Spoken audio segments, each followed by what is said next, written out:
বেশ অনেকক্ষণ আমরা দুজন মিলে পার্কে বসেছিলাম, তো খুব ঠান্ডাও লাগছিল। তো ভাবলাম যে বাসার জন্য কিছু কিনতে হবে, চলো আমরা মিনিমানি যাই। মিনিমানিটা পার্কের কাছেই ছিল। তো এই তো চলে আসছি, আমরা রুটি নিচ্ছি, আরও কয়েকটা জিনিস কিনেছি। আর এখানে দেখলাম যে এই দোলনাগুলো আছে, এগুলা বাংলাদেশি টাকায় 14,000-এর উপরে।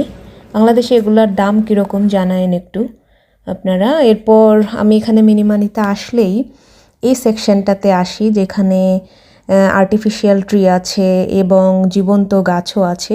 এই গাছটার দাম হলো 35 ইউরো।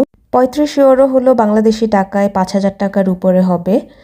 আর এই তো গাছ ঘুরে ঘুরে দেখছিলাম, সবুজ দেখতেই ভালো লাগে, তাই না? আমার বাসায় আসলে বারান্দা নেই, সেজন্য এভাবে জীবন্ত গাছ আমি কিনি না এখনও। তবে ফিউচারে বারান্দা যখন হবে তখন নিশ্চয়ই গাছ কিনবো, কারণ আমার বারান্দায় গাছ লাগাতে দেখতে ভীষণ ভালো লাগে।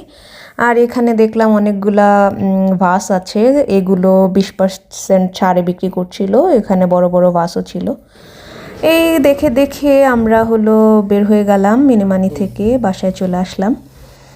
এরপর আমি এখানে চিনিগুলো বয়ামে ঢুকিয়ে নিচ্ছিলাম। এরপর যা যা কিনে আনলাম সেগুলো গুছিয়ে রাখছিলাম।